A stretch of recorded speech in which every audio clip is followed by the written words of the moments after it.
तो hello friends, आज सभी के लिए लेकर आ गया हूं आज इस वीडियो में ईसाई धर्म का टॉप 30 क्वेश्चन जो आपके एग्जाम के लिए काफ़ी इंपॉर्टेंट है। चलिए सवाल नंबर 1 शुरू करते हैं। ईसाई धर्म के संस्थापक कौन थे? ईसाई धर्म के जो संस्थापक इनमें से हो जाएंगे यीशु मसीह हो जाएंगे। ऑप्शन नंबर ए आपका सही जवाब हो जाएगा। अगला सवाल पढ़िएगा, सवाल नंबर 2। बाइबिल किस धर्म का पवित्र ग्रंथ है? बाइबिल किस धर्म का पवित्र ग्रंथ है? तो इनमें से हो जाएगा ईसाई धर्म। Option number B right answer होगा, ईसाई धर्म का। अगला सवाल देखिएगा, बाइबिल के कितने भाग हैं? बाइबिल के कितने भाग हैं? तो बाइबिल के हो जाएंगे आपके 2। बाइबिल के कितने भाग हैं? 2। पुराना और नया नियम दोनों से बाइबिल के 2 भाग हैं। ऑप्शन नंबर ए सही जवाब हो जाएगा। अगला सवाल देखिए, यीशु मसीह का जन्म कहाँ हुआ था? यीशु मसीह यानी ईसा मसीह का जन्म कहाँ हुआ था? तो ईसा मसीह का जन्म हुआ था बेथलेहम में। बेथलेहम ऑप्शन नंबर बी सही जवाब हो जाएगा। अगला सवाल पढ़िएगा, ईसाई धर्म के अनुसार क्रिसमस क्यों मनाया जाता है? क्रिसमस क्यों मनाया जाता है ईसाई धर्म के अनुसार? तो यीशु के जन्म के रूप में ऑप्शन नंबर ए सही जवाब हो जाएगा। अगला सवाल पढ़िएगा, गुड फ्राइडे किस घटना से संबंधित है? गुड फ्राइडे किस घटना से संबंधित है? तो गुड फ्राइडे हो जाएगा यीशु की मृत्यु से। यीशु की मृत्यु, उसे सूली पर चढ़ाया गया था इसी के दिन, इसीलिए उसे गुड फ्राइडे कहते हैं। ऑप्शन नंबर बी सही जवाब हो जाएगा। आगे सवाल पढ़िए, ईस्टर किस घटना का प्रतीक है? ईस्टर किस घटना का प्रतीक है? तो हो जाएगा यीशु का पुनरुत्थान। ऑप्शन नंबर बी सही जवाब हो जाएगा। अगला सवाल पढ़िएगा, ईसाई धर्म के अनुसार ट्रिनिटी क्या है? त्रितत्व क्या है? ईसाई धर्म के अनुसार त्रित्व क्या है? ऑप्शन नंबर आपका हो जाएगा ऑप्शन नंबर ए पिता पुत्र और पवित्र आत्मा। पिता पुत्र और पवित्र आत्मा ऑप्शन नंबर ए सही जवाब हो जाएगा। अगला सवाल पढ़िएगा, यीशु मसीह के 12वां शिष्य को क्या कहा जाता है? यीशु मसीह के 12वां शिष्य को एपस्टोल कहा जाता है, एपोस्टल कहा जाता है। ऑप्शन नंबर बी सही जवाब हो जाएगा, प्रेरित। अगला सवाल पढ़िए, ईसाई धर्म में बाइबिल की मूल भाषा क्या है? ईसाई धर्म में बाइबिल की मूल भाषा हो जाएगा आपका हिब्रू और ग्रीक भाषा। ऑप्शन नंबर ए सही जवाब हो जाएगा। नेक्स्ट क्वेश्चन पढ़िएगा, वेटिकन सिटी किस धर्म का केंद्र है? वेटिकन सिटी आपको हो जाएगा इनमें से ईसाई धर्म से। ऑप्शन नंबर बी सही जवाब होगा, ईसाई धर्म, कैथोलिक जिसे कहते हैं। अगला सवाल पढ़िए, पोप कौन होता है? पोप कौन होता है? ऑप्शन नंबर ए सही जवाब होगा, ईसाई धर्म का सर्वोच्च धार्मिक नेता। ऑप्शन नंबर ए सही जवाब हो जाएगा। अगला सवाल पढ़िए, ईसाई धर्म के प्रमुख संप्रदाय कौन से हैं? ईसाई धर्म के प्रमुख संप्रदाय कौन से हैं? आपका सही जवाब हो जाएगा इनमें से option number B Catholic, Protestant और ऑर्थोडॉक्स। ऑप्शन नंबर बी सही जवाब होगा आपका।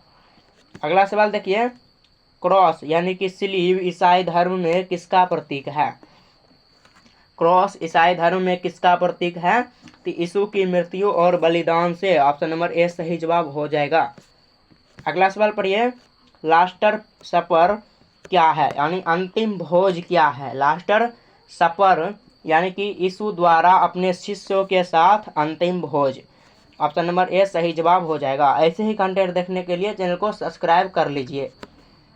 चलिए अगला सवाल पढ़िए, ईसाई धर्म में बपतिस्मा क्या है? ईसाई धर्म में बपतिस्मा क्या है? सवाल नंबर 16 का राइट आंसर हो जाएगा ऑप्शन नंबर बी पापों से मुक्ति के लिए जल द्वारा संस्कार। ऑप्शन नंबर बी पापों से मुक्ति के लिए जल द्वारा संस्कार। चलिए अगला सवाल पढ़िए, नूह का जहाज किससे संबंधित है? नूह का जहाज किससे संबंधित है?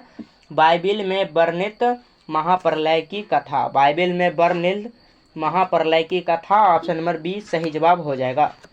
अगला सवाल पढ़िए, माउंट ऑब्लिक्स कहाँ स्थित है? माउंट ऑब्लिक्स कहाँ स्थित है? सवाल नंबर 18 आपका राइट आंसर हो जाएगा जेरूसलम में। कहाँ स्थित है? जेरूसलम ऑप्शन नंबर ए सही जवाब हो जाएगा। अगला सवाल पढ़िएगा, कैथोलिक और प्रोटेस्टेंट में मुख्य अंतर क्या है? कैथोलिक और प्रोटेस्टेंट में मुख्य अंतर क्या है? तो पोप का अधिकार, बाइबल की व्याख्या, इनमें से हो जाएगा दोनों, ऑप्शन नंबर सी सही जवाब होगा। अगला सवाल, सेंट पीटर्स बेसिलिका कहाँ स्थित है? सेंट पीट बेसिलिका इनमें से कहाँ स्थित है? तो वेटिकन सिटी में स्थित है। Vatican city option number A सही जवाब होगा। अगला सवाल पढ़िए, बाइबल में कितनी पुस्तकें हैं? बाइबल में कितनी पुस्तकें हैं?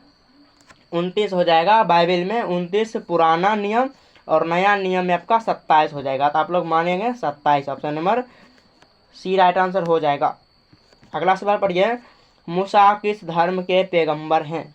मूसा किस धर्म के पैगंबर हैं? ईसाई और यहूदी के, ऑप्शन नंबर बी सही जवाब होगा, ईसाई और यहूदी। अगला सवाल पढ़िए, 10 आजाएं किसने दी है? 10 आजाएं किसने दी हैं? तो आपको हो जाएगा मूसा ने। किसने दी है? मूसा, ऑप्शन नंबर बी सही जवाब होगा। अगला सवाल, गॉस्पेल यानी कि सुसमाचार क्या है? गॉस्पेल यानी कि सुसमाचार क्या है? सही जवाब हो जाएगा यीशु के जीवन और शिक्षाओं का वर्णन। यीशु के जीवन और शिक्षाओं के वर्णन। अगला सवाल पढ़िएगा, आमेन का अर्थ क्या है? आमेन का अर्थ इनमें से हो जाएगा, आमेन का अर्थ ईश्वर की स्तुति या तथास्तु या सच हो या प्रार्थना का अंत, option number D right answer हो जाएगा। चलिए अगला सवाल पढ़िएगा, कनान किससे संबंधित है? कनान किससे संबंधित है? इनमें से हो जाएगा, मूसा द्वारा इजराइलों को ले जाने वाली भूमि। इजराइलों को ले जाने वाली भूमि, ऑप्शन नंबर बी सही जवाब हो गया। अगला सवाल, जुडास कौन था? जुडास कौन था? इनमें से हो जाएगा, यीशु को धोखा देने वाला शिष्य जुडास था, ऑप्शन नंबर बी सही जवाब होगा। अगला सवाल, प्रोकोट्स क्या माना जाता है? प्रोकोट्स को क्या माना जाता है? तो सही जवाब हो जाएगा इनमें से पवित्र आत्मा का अवतरण। पवित्र आत्मा का अवतरण, ऑप्शन नंबर बी सही जवाब हो जाएगा। अगला सवाल पढ़िए, रेवेलेशन किस बाइबल पुस्तक में है? रेवेलेशन प्रकाशित वाक्य किस बाइबल पुस्तक में है? तो आपको हो जाएगा जॉन की पुस्तक, ऑप्शन नंबर ए सही जवाब होगा, जॉन की पुस्तक। अगला सवाल देखिए, ये लास्ट सवाल है, लाचर किस समाचार से जुड़ा यानी चमत्कार से जुड़ा हुआ है? लाचर किस चमत्कार से जुड़ा हुआ है? यीशु द्वारा मुक्तों की जीवन करना। यीशु द्वारा मृतकों की जीवन करना, ऑप्शन नंबर ए सही जवाब हो जाएगा। यदि आपको यह क्लास अच्छा लगा होगा तो आप लोग इस क्लास को लाइक कर दीजिए। चैनल पर नए होंगे तो चैनल को सब्सक्राइब कर लीजिए। मिलते हैं नेक्स्ट वीडियो में, तब तक के लिए जय हिंद, जय भारत।